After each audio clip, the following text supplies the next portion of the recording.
క్లుప్తంగా అన్నీ చెప్పారు సార్. నమస్తే. ఇంకా అన్నయ్య, వెంకటేశ్వర్లు అన్నయ్య మీరు కూడా వచ్చారు. నమస్తే.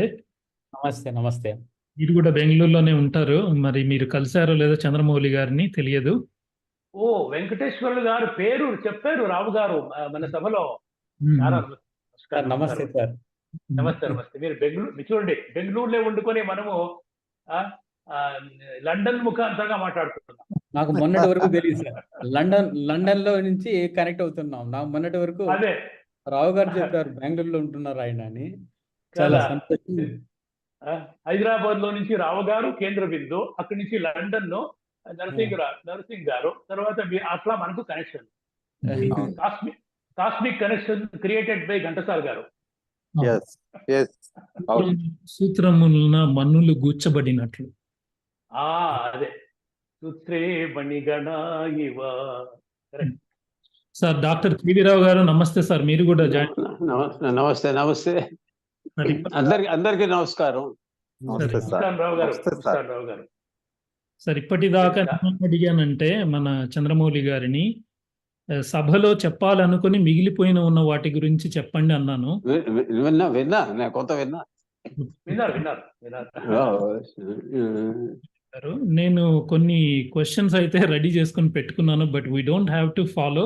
In any case I will start with one question and then ఆ తర్వాత మిగతా ఎవరైనా మధ్యలో కూడా అడగాలనుకుంటే జస్ట్ చెప్తే చేయెత్తితే మీరు అడగొచ్చు, లేదా మధ్యలో వచ్చేసి కూడా అడగొచ్చు, no problem. But I will start with one first question sir, if you don't mind. Please sir. ఇప్పుడు ప్రతి వాళ్ళకి సార్, ఇక్కడ ఉన్న ప్రతి వాళ్ళకి ఘంటసాల గారి గురించి ఆలోచిస్తే జీవితంలో ఏదో ఒక చోట, ఏదో రకంగా, ఏదో ఒక చోట కాదు ఎన్నో చోట్ల అడుగడుగున చేయబట్టుకుని నడిపించినటువంటి సందర్భాలు ఎన్నో ఉంటాయని నేను అనుకుంటున్నాను. నా విషయంలోనే చాలా చోట్ల అలా జరిగింది. దానివల్లే నేను బహుశా రావు గారు చెప్పే ఉంటారు, ఎక్కడ ఉండాల్సిన వాడిని ఎక్కడ ఉన్నాను అనేది మీకు అర్థమైపోయి ఉంటుంది ఇప్పటికి. సో అలాగా అంటే మిమ్మల్ని చూస్తూ ఉంటే కూడా actually I'm so happy.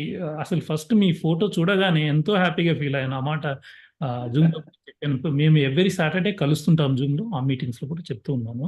So ఇక్కడ ప్రతి వారి జీవితంలో ఎలాగైతే ఘంటసాల గారు ఒక పాత్ర అనేటువంటిది ఉంటుందో, ఘంటసాల గారి పాత్ర, అలాగే మీ జీవితంలో అంటే just as a life starting from kid and యవ్వనము ఇప్పటిదాకా ఏమిటి వారి పాత్ర అనేది, దాంతో స్టార్ట్ చేద్దాం సార్ ఫస్ట్. ఓకే, క్లుప్తంగా చెప్పాలంటే నేను పల్లెటూరు చిన్నోడు, పల్లెటూరులో పెరిగినవాడు. మా తండ్రి గారు ఒక మాస్టారు, తర్వాత అర్చకులు, హరికథా విద్వాన్. నేను చిన్నతనంలో పల్లెటూరులో మనకు ఈ సినిమాలు ఇవన్నీ మనకు దొరకవు. ఏదో జాతరలోనో పండుగకో టెంట్లో సినిమాలు వచ్చేవి. అప్పుడు చిన్నతనంలో జగదేక వీరుని కథ, నర్తనశాల ఇలాంటివన్నీ సెకండ్ రన్ అని వేస్తారు. ఆ సెకండ్ రన్ అది కూడా కన్నడలో డబ్బింగ్. కన్నడలో ఆ డబ్బింగ్ కూడా ఘంటసాల గారే పాడినది. ఆదదేను ఆయితై గాన వెళ్ళే ప్రేయసి అయినదేమో అయినది అని చాలా సుబ్రాయుడు గారు తెలిసి ఉంటుంది. ఇవన్నీ కన్నడ పాటలు కూడా ఆయన సేకరించారు. సో అలా ఏ ఊరు సార్ గుంటూరు? ఏ ఊరు? హెసరగట్ట దగ్గర మత్తకూరు అని. సో అలా మా తండ్రి గారు హరికథ విద్వాన్. తర్వాత అక్కడ మన పద్యవాచనం చేస్తారు. అంటే మన కర్ణాటకలో కావ్యాలు ఉన్నాయి, పద్యాలు. మీరు పద్యవాచనం అంటారు, మేము గమకం అంటాం దాన్ని. అలా తండ్రి గారితో శంకరాభరణము, కేదారగౌడ, మోహన ఒక 10-15 రాగాలు ఆయన బాగా పాడేవారు. నేను కూడా నేర్చుకున్నాను. అలాగనే నేర్చుకుంటే ఈ ఘంటసాల పాడిన పద్యాలకు మనం పాడే విధానకు చాలా తేడా కనిపిస్తుంది సినిమా పాటలు. తర్వాత ఇది హంసధ్వని రా, ఇది నువ్వు పాడేది హంసధ్వని పాడాలి, మోహన పాడుతున్నావు ఉంటే హంసధ్వని ఎలా ఉంటుంది అంటే అదే ఘంటసాల వాతాత్మిక నేపథ్యం లేదా అదే హంసధ్వని. అలా ఒక మాతృక, ఒక రాగానికి ఒక మాతృక మనకు ఏర్పడింది. అయితే ముఖ్యంగా చెప్పాలంటే మనస్సుకు చాలా ఆనందాన్ని ఇచ్చింది, ఏది కలతలు లేని మనస్థితిని ఇచ్చింది ఘంటసాల. నాకు ఇప్పుడు 72 నిండింది. గడిచిన ఒక 50 సంవత్సరాల్లో నేను కర్ణాటక సంగీతాన్ని కచేరీలు చేశాను. రాగం తారని పల్లవితో పాటు కచేరీలు చేశాను అప్పుడు. తర్వాత మన ఎంఎస్ సుబ్బలక్ష్మి గాని, బాలమురళి గాని ఎందరెందరో సంగీతాన్ని విన్నాను. ఇప్పటికూ వింటున్నాను. అయినా ఘంటసాల స్వరాలు, ఘంటసాల నాదము, ఆ గాంభీర్యత అది మాత్రమే మనస్సుకు ప్రశాంతతను ఇస్తుంది అనేది అక్షర సత్యమే కానీ ఉత్ప్రేక్ష కాదు. అది ఎన్నిసార్లు విన్నా విసుగు పుట్టేది. ఇప్పుడు ఒక కచేరీ రాగం తాని పల్లవి ఎవరిదో వింటామో ఇది విన్నాం కదా, నెక్స్ట్ విన్నామా పోతాం. అయితే ఘంటసాల పాట వినిందే విన్నంతసేపు సరికొత్త భావాలను సృష్టించి ఈ జడత్వాన్ని మనకు ఒక జడత్వం కలుగుతుంది కదా అప్పుడప్పుడు, ఆ జడత్వాన్ని పోగొట్టి జీవనోత్సాహాన్ని కలిగిస్తూ ఉంటాయి ఆ మహానుభావుని పాటలు. అంటే అందుకు కష్టాలు వస్తాయి, ప్రాబ్లమ్స్ వస్తాయి. ఏది తనంతట తానే నీ దరికి రాదు అని అనేప్పుడు శోధించి సాధించాలి అది గుణం అనేది ఎప్పుడెప్పుడు నాకేం ఫెయిల్యూస్ లేదు అనుకుంటారా? అంటే ఈ మాట ఘంటసాల పాడింది ఆయనకి ఎన్ని ఫెయిల్యూర్స్. కేవీ రావు గారు అప్పుడప్పుడు చెప్తూ ఉంటారు కదా ఘంటసాల చరిత్ర గురించి, ఎన్నెన్ని ఫెయిల్యూర్స్, ఎన్నెన్ని అవమానాలు, దాన్ని ఎదుర్కొని ఆయన పైకి పెరిగాడు. అయితే అనుభవించిన ఆ అనుభవం ఉంది కాబట్టి అలాంటి ఆ పాట వచ్చింది ఆయనకి. ఆ పంక్తి ఏది శోధించి సాధించాలి అదే ధీరగుణ పంక్తి నా జీవితంలో ఎన్నో సమస్యలను ఎదుర్కోవడానికి మీకు నరసింగ్ గారికి ఎలా పూర్తి అయిందో నేను లేఖ చదివాను. మీ అనుభవాన్ని చాలా అద్భుతంగా రాశారు. అలా చతికిల పడిపోయినప్పుడల్లా చేయూతలిచ్చి పైకి లేపి ఘంటసాల పాట జీవితానికి ఒక బాటను చూపింది. అది మొట్టమొదటిసారిగా మా తండ్రి గారు, నేను చిన్నతనంలో తిరుపతి వెళ్ళాము ఏదో ఒక మొక్కు తీర్చుకోవడానికి. తిరుపతి నుంచి బయటకు వస్తుంటే నేను మొదలై వచ్చేసాను. వాళ్ళంతా లడ్డూలంతా చూరించుకున్నారు.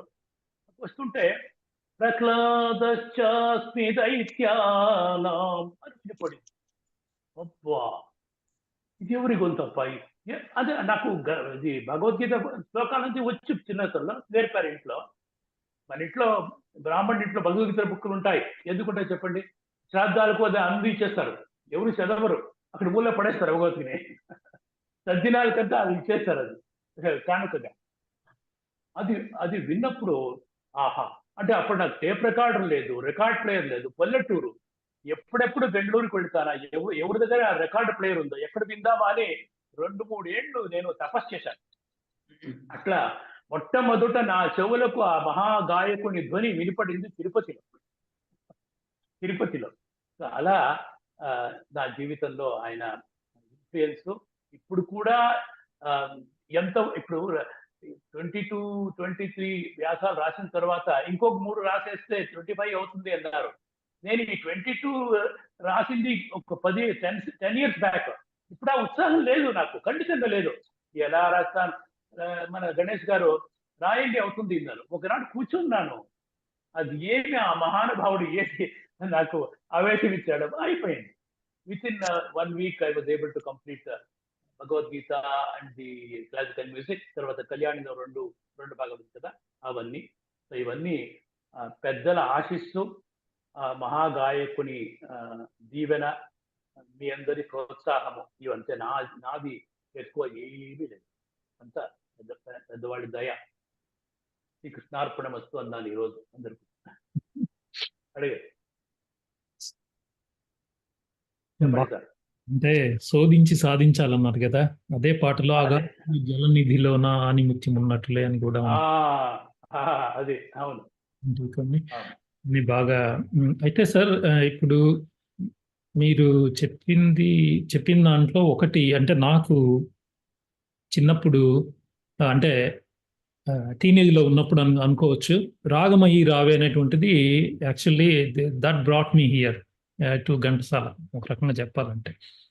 సో రాగమయ్యి రావే, అలాగే చల్లా సుబ్రాయుడు గారిని అడిగామంటే సాగేను జీవిత నావా అంటారా సార్ మీరు? అదే కదా, అలాంటివి మన సభలో చెప్పారు ఆయన. అలాగా. అంటే పర్సనల్ జర్నీలో ఘంటసాల గారి పాత్ర గురించి ఆలోచిస్తే మీకు గుర్తొచ్చే పాటలు కానీ, లేకపోతే అసలు అంటే who is Ghantasala for you in your personal journey అనేది కొంచెం చెప్పగలరు?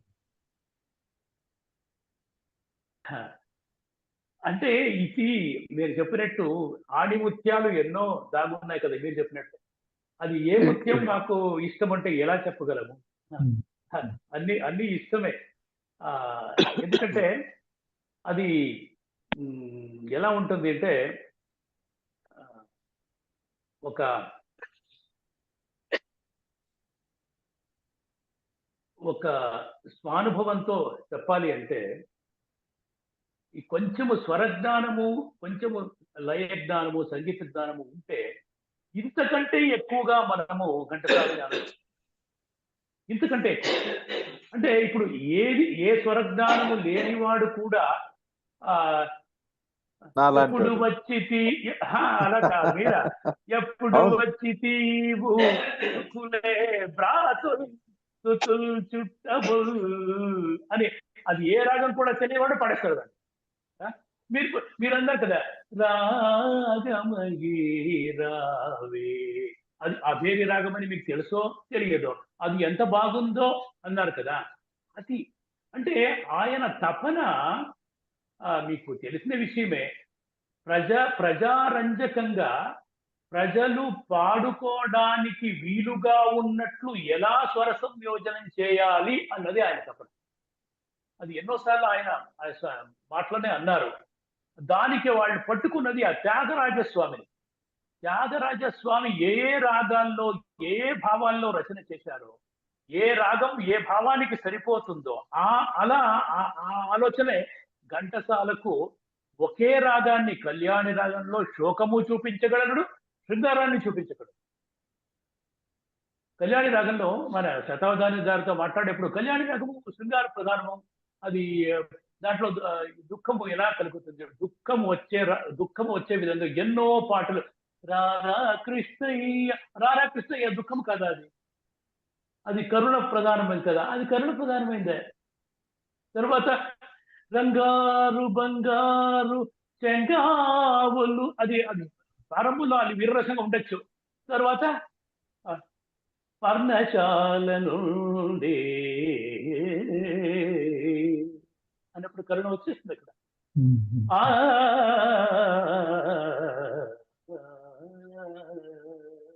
అది అంటే వీరరసం అవుతుంది.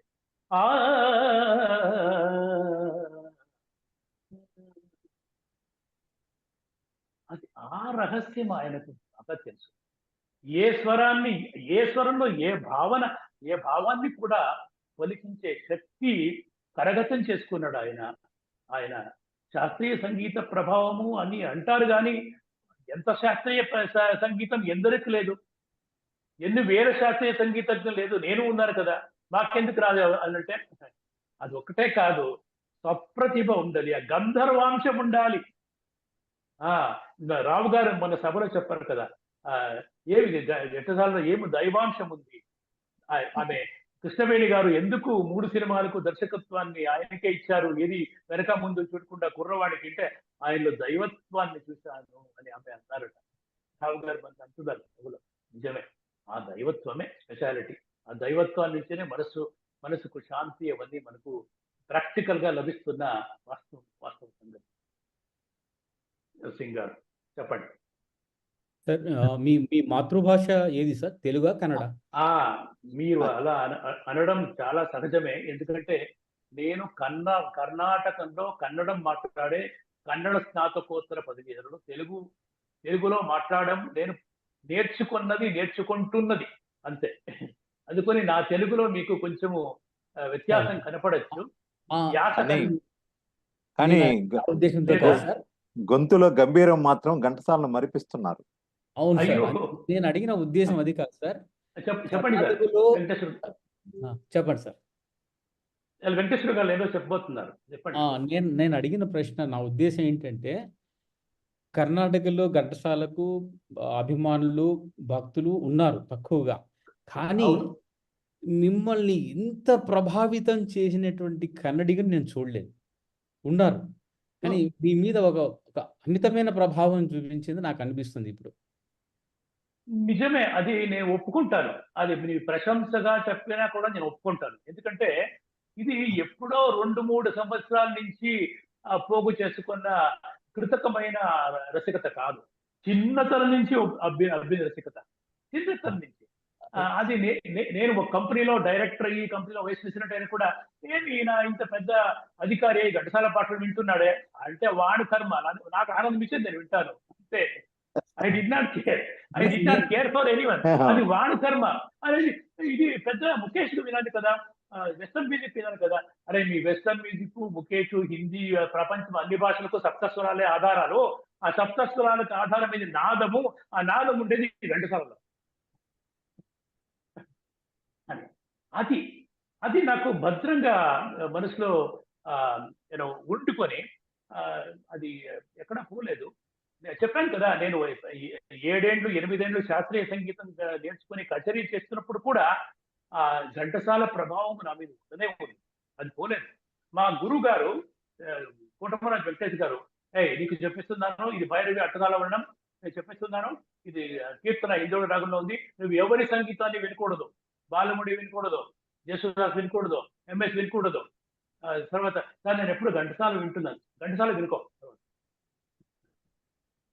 అంటే. ఘంటసాల ప్యూర్ మ్యూజిక్ అది విజయనగర అక్కడి నుంచి వచ్చిన మ్యూజిక్ అది. సో అలా కన్నడంలో కొంచెం తక్కువేనండి. అవునండి. నేను వెతుకుతుంటాను, ఎవరైనా దొరుకుతారా రసికులు కన్నడంలో. మీరు వెంకటేశ్వర గారు 45 సంవత్సరాలుగా ఉంటున్నారు సార్, నా చిన్నతనం నుంచి. కానీ ఎందుకంటే ఇంత ప్రభావంగా మీ మీద చూపించిన ప్రభావం, ఇక్కడ భక్తులు ఉన్నారు బాగా ఇష్టపడతారు ఘంటసాల అంటే. కానీ మీరు రాగాల్లో విశ్లేషణ చేస్తూ ఘంటసాల అంటే ఒక అమితమైనటువంటి భక్తి చాలా తక్కువ. దీనికి ఇంకొక కారణం చెప్తాను. ఇంకొకటి ఏమంటే, నేను కొంచెం I don't believe in exhibiting my self and marketing my self. అది నా మన సంతోషానికి, ఆత్మ సంతోషానికి రాసుకుంటాను, పాడుకుంటాను, వింటాను, అది చేసుకుంటాను. అందుకోసం మనము దూరంగా ఉన్నాము. ఇప్పుడు మీకు తెలిసినట్టే ఎవరు మన కృష్ణదేవరాయ సమాఖ్య ఏదో ఉంది కదా బెంగళూరు చౌడేమో, కాకుండా అదంతా పెద్ద పెద్ద ఎగ్జిబిషన్లు, షోలు అంతా బాగా అవుతుంది. వాళ్ళ దగ్గరికి పోయి నేను పాడతాను, ఇక బుక్ రాసినాను, అవన్నీ జీవితంలో ఏనాడో చేయను కూడా. అది మా స్థలం కాదు. ఇప్పుడు రావు గారిని కూడా రావు గారు నేను రాగశాల రాసినాను, మీరు దయచేసి నా పుస్తకం ప్రకటించండి నేను అడగలేదు. ఆయన దృష్టికి వచ్చాను అంతే. అదొకటి. తర్వాత ఇంకొక విషయం చెప్పాలి మీకు. ఘంటసాల గురించి క్లాసికల్ మ్యూజిక్ నోట్స్ ఇవన్నీ మాట్లాడారు కదా, ఒక్క బాధ నాలో ఉండిందండి. ఏది అంటే, బాలమురళి గారి అన్ని కచేరీలు విన్నాను. బెంగళూరు అన్ని కచేరీలు విన్నాను. ఆయన మేళకర్త రాగాల్లో కృతులు, ఆయన చేసిన కృతులు కూడా నేను పాడుతుండేవాడిని కచేరీలో, చిల్లార కానీ ఆయన. అయితే ఘంటసాల ఆయన కూడా భగవద్గీత పాడారు. ఎవరు? బాలమురళి గారు. ఆయన కూడా భగవద్గీత పాడారు. యేసుదాస్ పాడారు. ఎస్పి బాలసుబ్రహ్మణ్యం కూడా పాడారు అనుకుంటాను. పాడారు. లతా మంగేష్కర్ గారు పాడారు. ఎవరి భగవద్గీత నిలిచింది ప్రపంచంలో? దాని కారణం ఏమి అంటే, అది ఏదో ఒక ఆర్కెస్ట్రైజేషన్, ఈ స్వరాలైన ఆ స్వరాలు, గిమిక్స్, పెద్ద పెద్ద బ్యాక్గ్రౌండ్ మ్యూజిక్ లో అది కారణం కాదు. కొందరు అనుకుంటారు పెద్ద పెద్ద ఏదో వివిధమైన ఆర్కెస్ట్రా ఇన్స్ట్రుమెంటల్ ఉంటే అద్భుతంగా ఉంటుంది. ఇక్కడ లేకుండా అక్కడ ఆ అద్భుతంలో ఇది ఏమీ ప్రయోజనం లేదు. ఇక్కడ ఉండాలి, అది ఉండింది ఆయన. సో క్లాసికల్ శాస్త్రీయ సంగీతగారుల గురించి మనము ఎంతెంత ప్రఖ్యాతి ఉన్నా కూడా ఘంటసాలను ఒక శాస్త్రీయ సంగీతవేత్తగా, సంగీతజ్ఞునిగా, కొత్త రాగాల సృష్టికర్తగా ఎవరు గుర్తించలేదు. ఆయన కూడా నేను ఈ రాగాన్ని సృష్టించాను, ఆ రాగాన్ని సృష్టించాను ఎక్కడా చెప్పుకోలేదు. ఇప్పుడు బాలమురళి గారు ఏ కచేరీలైనా దిస్ ఈజ్ రాగా which has got only 4 swaras,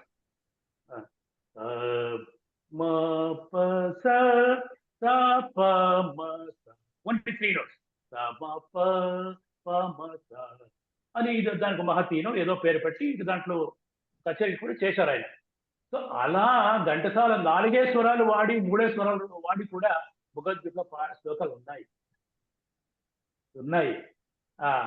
అది ఆయన నేను చేశాను అని ఎక్కడ చెప్పుకోలేదు.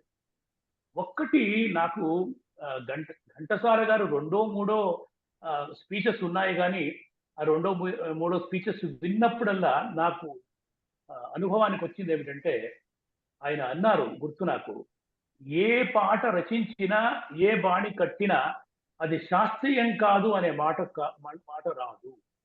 నేను చేసిండేది అశాస్త్రీయం ఎప్పటికీ కాదు. ఎంత ధైర్యంగా చెప్పారు ఆ మాట అంటే, ఎందుకు అశాస్త్రీయం కాదు? ఎందుకంటే ప్రతి పాటకు కూడా ఆరోహణం అవరోహణం ఉంటుంది. ఆ ఆరోహణ అవరోహణ స్వరాలు ఆయన రాసుకునేవి ఆయన ఒక పాడాలి, శ్లోకాలు పాడాలి, స్వరాలను రాసుకుని. ఇప్పుడు ఏ సంగీత నిర్దేశకు స్వరాలు వస్తుందండి, స్వరజ్ఞానము, including our ex great singers, I don't want to name them. ఎవరు స్వరాలు రాస్తారు? స్వరాలు రాసే ఒక అర్హత ఉంది కాబట్టే ఘంటసాల గారికి అంత ప్రాముఖ్యత, మాస్టారు అనే టైటిల్ వచ్చిందే దాని నుంచి అనుకుంటుందండి. ఆ స్వరాలు రాసే ఒక స్తోమత రాజేశ్వరరావు గారికి ఉండేది, ఈయనకు ఉండేది, పెండియాల గారికి. అదే ఆ ముగ్గురులో పాడడము, రాసుకోవడము, సృష్టించడము త్రిమూర్తి స్వరూపుడైన వాడు ఘంటసాల గారే. సో అలా ఇది ఒక శాస్త్రీయ సంగీతంలో ఘంటసాల గారికి స్థానం లేదంటే ఖండితంగా ఉంది అని చూపెట్టడమే ఈ గ్రంథం ఒక undermining intention of this book. అది లోపల గూఢంగా ఉండే ఒక రహస్యం అంటే ఇదే. ఘంటసాల ఏమి తక్కువ కాదు, శాస్త్రీయ సంగీతం కంటే ఇంకా గొప్పే అని చెప్పడం నేరుగా చెప్పలేదు, అక్కడ చెప్పడం కుదిరింది. మన గతగాని గణేష్ గారు కూడా అన్నారు ఏమని, శాస్త్రీయ సంగీతం గురించి ఎందరెందరో రాస్తారు, ఘంటసాల గురించి ఏదో రాయలేదు ఎవరు. రాయాలి. నేను ఒక్కడే కాదు, మీరు ఇంకా కొంచెం అడుగుతారు నెక్స్ట్ ఏం రాస్తారు, ఇంకా నేనెందుకు రాయాలి, ఇంకా నాకంటే ప్రతిభావంతులు ఎందులో ఉన్నారు, రావు గారికి తెలుసుంటారు, వాళ్ళ చేత రాయించండి. పద్యాలకు స్వరాలు రాయొచ్చు. నేపథ్య సంగీతానికి స్వరాలు రాసి ఎంత రీసెర్చ్ చేయొచ్చు. ఎందుకు అవకాశాలు ఉన్నాయి. ఘంటసాల గురించిన ఒక ఆగమని సముద్రం. అందుకోసం ఇది శాస్త్రీయత అనేది ఆయనకు శాస్త్రీయ సంగీతానికి అవకాశం ఉండి జీవితం గడపడానికి ఏ తొందర లేకుంటే బాలమురళి గారు ఎంఎస్ సుబ్బలక్ష్మి గారు ఎక్కడ పోయేవారో తెలియదు. మన చిత్రసీమ అదృష్టం, తెలుగువారి అదృష్టం, చలనచిత్ర రంగం అదృష్టం మాకు దక్కారు ఆయన. లేకపోతే ఆయన ఏదో కర్ణాటక, హిందుస్థానీ రెండుట్లోనూ ఆయన ప్రతిభావంతుడే. అద్భుతంగా కచేరీలు చేసి ఇంకా మెరుగులు దిద్దేవాడు. అందుకే ఆయన నువ్వు చాలరా బాబు, ఎక్కువ కాలం భూమిని రంజించావు, వచ్చాయి అని ఆ దేవతలే తెలుసుకోపోయినా అంత శీఘ్రంగా మనల్ని రంజించాలి, నువ్వు రా అని తెలుసుకోపోయారు అనుకుంటాను.